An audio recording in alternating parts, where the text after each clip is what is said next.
Why hello, ladies and gentlemen, my name is Anthony Walker and welcome to another edition of the Wrestling Matters Podcast EPW Special. I said I was going to bring you another one, and what do you know? I am. This is EPW May 24th in Durham show. It seemed alright from what I saw. Pretty poor turnout.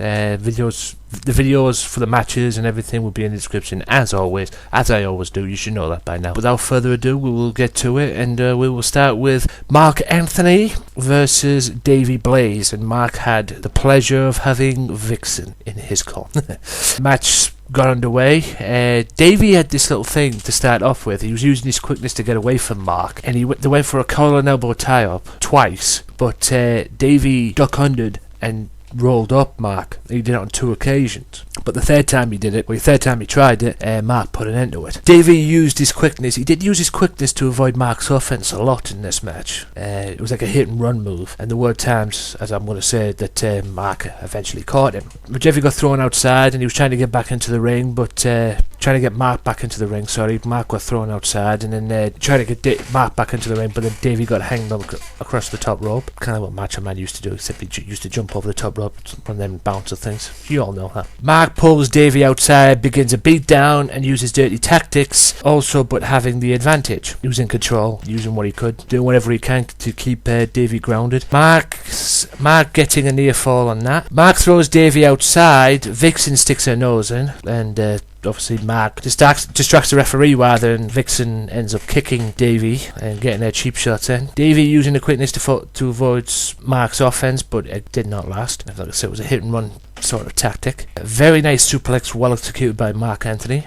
He hits a suplex, which gets a near fall for him. Mark was toying with Davey through most of this match. I believe, if I'm not wrong, this was Davey's first official match from what I saw. I think he appeared in a Royal Rumble once in Hartlepool, and I think this is his first single match, and that's so. I don't know. Was there little nerves? So I don't know, but he was using the quickness to get away. So I was opposed the Mark Anthony experience was the benefit factor for this match, for Mark anyway. Davey mounted a comeback until Vixen tripped his leg up. He was mounting a comeback, getting ready to pounce on Mark Anthony, and then Vixen just went in, pulled his leg up from underneath him, and he fell. The referee gets distracted, and then Vixen comes in out of nowhere and hits a flying head scissors on Davey. I don't know what to make of this, because hey, Vixen's a gorgeous woman, no doubt, and she's proven that she's talented. This kind of, and I know he's going to kill me for this, but this kind of went back to when I said to Chris once, that Sharon, I remember he was in a match before, this was when EPW was at Liberties, used to do Liberties in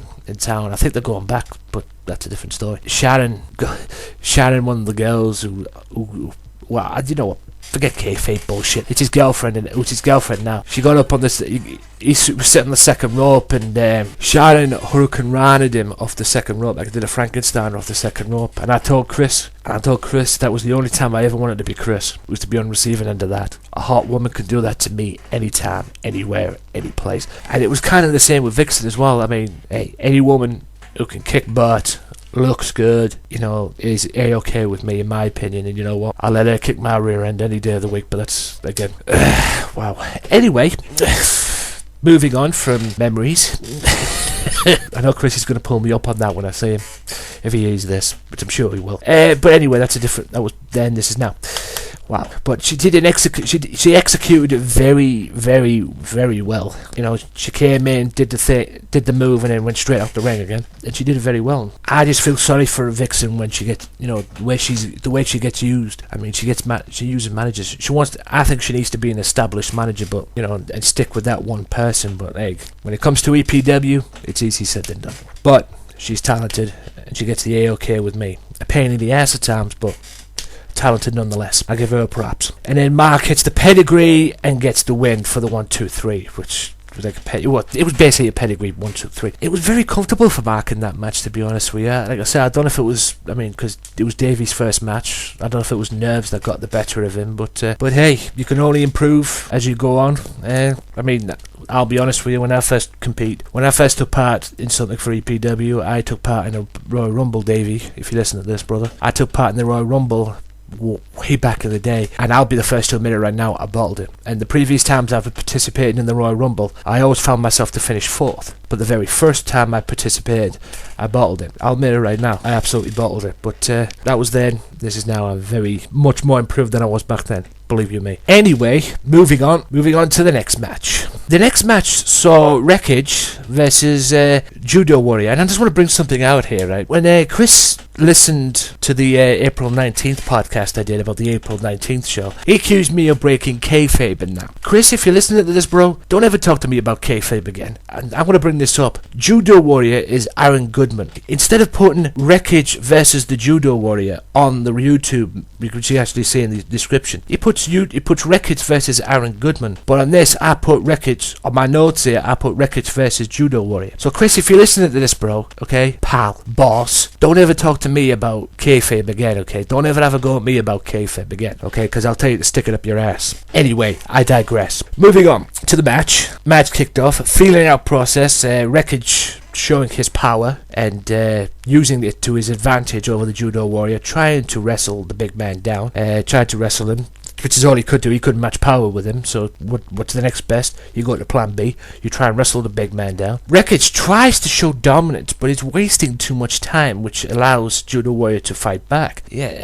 Early on in this match, at least from my perspective, Wreckage was wasting too much time, and you can't do that. At least from my perspective, you can't do that. Once you get in there and you've got your opponent down, you continue to pound him, and you do not let him get any breather. Wreckage was wasting too much time, and like I said, it was allowing Judo Warrior to fight back. Advantage eventually going to Judo Warrior, controlling the match until he made one mistake, which allowed Wreckage to fight back and put a beat down. And also, as well, at least from my perspective as well, this was also an even match, because 1 minute it was like a back and forth match. No one seemed to get control and maintain it as well, maintain the advantage. They always seemed to lose at each, say, every minute. One person had the advantage and control, and controlled the match, and then the other person somehow mounted a fight back, and he controlled the match. It was relatively even from that respect as well. There wasn't like somebody coming in or someone here in this match wanting to step up and maintain control of the match. So it was relatively even in that respect. Wreckage tried to control the Warrior with an ankle lock. He got him on the floor using an ankle lock, and he was using various other submission holds as well to control Judo Warrior and keep the advantage. Warrior mounted a comeback and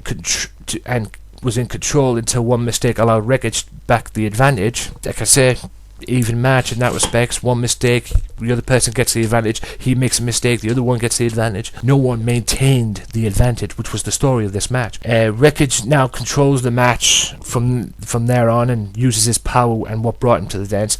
Finally managed to maintain a bit of the advantage for a longer period, and like I say, used his power and what brought him to the dance, because the guy's a monster. He went back to his submission plan, again grounding Judo Warrior, blocking in an arm bar and trying to get a submission on him. And it just went on from there, and Judo Warrior eventually got the big man, wrestled the big man to the ground, uses the yes lock, and yes, you heard me right, he used the yes lock, or no lock, Daniel Bryan's move, but Wreckage was proving to be too strong and manages to get a near fall out of it. And then one thing led to another, back and forth, one person had the advantage again and again and again, and then from out of nowhere in this match, Judo Warrior hits, like I say, from out of nowhere, a spear on the big man, lays him out and gets the 1-2-3 over the big man and gets a big, huge win for himself, which was, like I say, it was mind-boggling. It didn't, nothing seemed to be on the cards of what was going to happen on who was going to take, make that one move or make one mistake for the match to end and everything. And then out of nowhere, Judo Warrior just hits a beautiful spear and gets the 1-2-3, and hey, fair play to him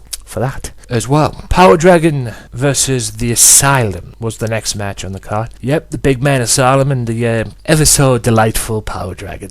Power Dragon tries to match power with Asylum to start the match, failing obviously in that. Why would you want to match power with the Asylum for? I don't know, this guy's a monster. Asylum proving that he's one step ahead of Power Dragon early on. Early advantage goes to Asylum. Asylum makes a mistake in chasing Power Dragon around the ring, allowing the Power Dragon to get back in and get the advantage on him, it was just a basic, it was 101 stuff, Route 101 stuff. Asylum goes out the ring, chases him around the ring. Power Dragon slides back in. Asylum slides back in, and then Power Dragon begins the attack. You know, just Route 101, schoolboy stuff, if you will. But hey, it worked for Power Dragon in that respects. Asylum hits a choke slam and gets a near fall. Power Dragon takes a breather after that and gets brought back in the hard way. Takes a choke slam, gets a near fall, goes out. Power Dragon manages to get away from Asylum, but as he's about to come back in, Asylum just says the hell with it and just brings him back in the hard way. Power Dragon throws Asylum outside and body slams him on the concrete floor. It was like a gym floor. If you look back on the video, it was like a gym floor, and Power Dragon body slammed him on that floor. It got to have left a mark. Anyway, end-to-end stuff in this match. Asylum hits a headbutt. I'll have to applaud him on that because it was kind of one of my moves. I mean, I used to do it from like a Bam Bam Bigelow headbutt kind of thing, which was beautifully done.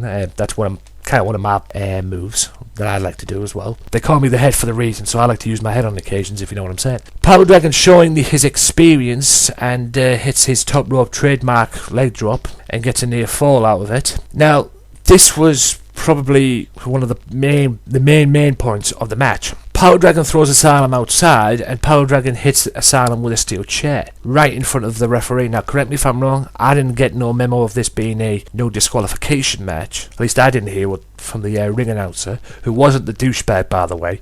But yeah, bad officiated by the referee. Should have probably disqualified him there, but didn't. Power Dragon tries to bring a chair back in, but the ref gets rid of it, so the referee made up for his error there and getting rid of the chair. One mistake by Power Dragon, and it was like a back and forth thing, whips him off the ropes. Asylum manages to get the Power Dragon and hits the black hole slam to get the 1, 2, 3. And after the match, Asylum had his back turned. Mark Anthony runs out and attacks Asylum. Ref tries to stop it. Then Judo Warrior comes out and chases Mark away. Asylum then challenges them to a tag team match, and they accept. So up next is the tag team match. Now for the tag team match, Power Dragon, Mark Anthony against Asylum and the Judo Warrior. Power Dragon sitting. Yeah, before the match started, actually, and as the guys were coming out, I see Power Dragon, as I'm watching this on YouTube, Power Dragon sits in the corner like if he's a raven of some sort of absolute retard he is. I don't know if it was the fact that he's tired or he just wants us to show off or anything. I mean, if you see his entrances, the guy comes in and he comes through the ropes, right, points to the sky like if it's Sabu, right, and then next minute he's doing this, he's sitting in the corner. And by the way, that's my thing, that's my memo, or MO, so to speak. I like to do that as well, which is, but he's thinking he was Raven. I guess he forgot he was actually called the Power Dragon, but be that as it may. Anyway, the match started in chain wrestling to begin the match, feeling out process with Mark Anthony and the Judo Warrior, and Mark eventually tags in Power Dragon, and Judo Warrior eventually tags in the big monster, Asylum. Now, for the early part of this match, Mark Anthony and Power Dragon were acting like retards, and I'll say that right now, complete idiots, because they were mocking Asylum. Asylum was having none of it. It was like something out of a school playground, so to speak. They were tagging back in and out, trying to play tricks with Asylum, but he wasn't getting fooled for it. They were tagging in and out, and Mark comes in and does this karate kick thing, pose and everything, which was just so idiotic, but like I said, it didn't have any effect on the Asylum. Power Dragon and Mark begin to control Asylum. They eventually got the advantage on the big man, and therefore try to keep him in their half of the ring, tagging in and out, basic tag team wrestling that I've said on many occasions on these podcasts. It is great tag team wrestling. Power Dragon proving to be one step ahead after the Judo Warrior was tagged in. Yep. Asylum gets the tag into the Judo Warrior. Judo Warrior tries to come in and announces, and begins to get on offense and that, but it kind of backfired on him because Power Dragon stuck a finger in him, and that was the end of that offense. Then they throw the Judo Warrior out the ring, and as the Judo Warrior was underneath the ropes, the referee gets distracted. Mark Anthony picks a bin from out of nowhere, one of them little usual bins that you usually see in like if it's in the toilet or something, and he hits Judo Warrior with it. And then after that, Power Dragon does the exact same thing. Judo Warrior found himself being isolated in the wrong corner. Like I say, he was in the Power Dragon and Mark Anthony's corner, not being in his own corner. He was finding it difficult to get out of there. But as the match went on, he managed to create some space to tag in Asylum. And Asylum came in and got the advantage. And then it got to a point where Mark Anthony jumped off the second rope, looking to do a number on Asylum. But Asylum catches him, and then basically Mark Anthony jumps right into a black hole slam and pins Mark Anthony 1, 2, 3, and allows Judo Warrior and Asylum to get the W, so to speak, get the 1, 2, 3 win. And also another thing that I realised in this match as well, I guess Vixen forgot to come out because she managed Mark Anthony in the match, in the first match against Davey Blaze, so I would imagine she was Mark Anthony's manager, and Mark Anthony was in the tag match, but I guess she forgot to come out. Either that or Mark didn't want her out there, I don't know. Either way, Asylum and Judo Warrior get the victory. Now, Royal Rumble. That's right, every single show EPW do, they always end with a Royal Rumble. This had 8 contestants in there. It had Judo Warrior, Davey Blaze, Mark Anthony, Wreckage, Power Dragon, Asylum. It had somebody else as well, came out in number 3 if you look back on the video as well.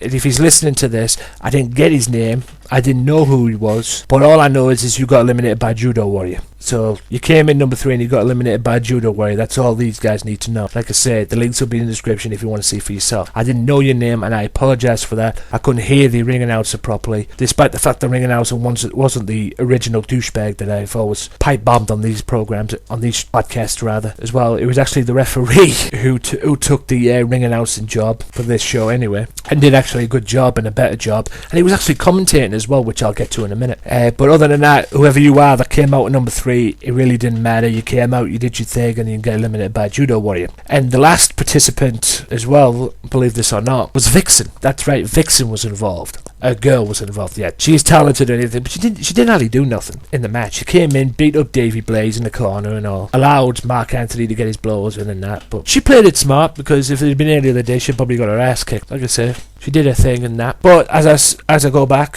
Judo Warrior and Davey Blaze got eliminated by Power Dragon. Mark Anthony, which I'll get to in a minute, Wreckage got eliminated by Power Dragon, and Mark Anthony and Power Dragon got eliminated by Asylum, and Asylum eliminated Vixen, but Mark Anthony and Power Dragon were on the outside. Vixen was in the ring, scared for her life, didn't know what the heck to do. As you'll see when you go back on the if you watch this on the video, she didn't know what to do. She tries to get away from Asylum. Asylum grabs her, picks her up. I think he's going to press slam her, but instead of press slamming her in the ring, throws her out of the ring over the top rope and onto Mark Anthony and Power Dragon, and wins the Royal Rumble. So Asylum got the W in the Royal Rumble. And as far as the show is concerned, for what it was, because I don't think, well, at least from my perspective, it wasn't a good turnout, but it was a good show. I liked it. There was some good parts as well. And big shout out to the referee, the man who was supposedly the referee, but he took the ring announcing job. Now, I don't know what the heck's happened to the original ring announcer, the pain in the butt, so to speak, as I like to call him. I'll talk to Chris about that when I see him. But yeah, he did a good job. And also what I liked as well, during some of the matches, he was commentating. Now, I got no problem with it. I like that, because EPW needs a commentator. I mean, come on, they've been going on for a while now. They need a commentator. They need some ring announce, like an announce team or something. Easy said than done, I know, but that's what they need. Alright, it was good for what it was, but they need someone like on the YouTube matches as well. They need like you hear it, like if you're watching it on TV, if you're watching the wrestling on TV, you hear the announcers in the background. They need something like that. But yeah, credit to the referee, the supposed referee, who was the ring announcer, and did a good job as well, and in my opinion did a 10 times better job than he did. Alright, he was getting the crowd to cheer, getting the crowd to cheer, getting the crowd to come in as well. That I don't have a problem with. But the fact is, he wasn't cheering the wrestlers on like the other one was. Again, prime example, go back to the Red Car show and watch the Super Mac match against Mass Destroy, and you know what I'm talking about, because boy oh boy did the ring announcer enjoy cheering for Super Mac. But that's how ring announcers should be. Doesn't matter about whether they want to get the fans involved, doesn't matter about commentating or anything else like that, or doing the ring announcing, but please keep it biased. You're supposed to unbiased rather. You're supposed to be unbiased ring announcer. You're not. If you wanted to cheer for somebody, by all means be a manager in EPW. I'm sure Chris will have some room for you in EPW as a manager. He's got Vixen, so who knows. But with that being said, ladies and gentlemen, hope you've enjoyed this podcast. My name is Anthony Walker, and yes, there will be another EPW podcast as well coming up soon. Be sure to check out the Wrestling Matters podcast. As you well know, I will play the Wrestling Matters podcast promo at the end of this, so you know where you can find the podcast, where you can download it on iTunes and whatnot. It will tell you in the promo, so make sure you listen out for that. Also, as well, go on iTunes and please give me some ratings as well for the podcast on iTunes as well. Rate it. You know, it doesn't matter. Be as honest as you can be. Okay, whether it's a 3-star, 4-star, 5-star as well, or even 1-star. Okay, be as honest as you can be. Don't bullshit me. Okay, just be as honest as you can be. But please go on there and give it some ratings as well. I would greatly appreciate that. But with that being said, my name is Anthony Walker. Hope you've enjoyed this podcast. Until next time, peace out.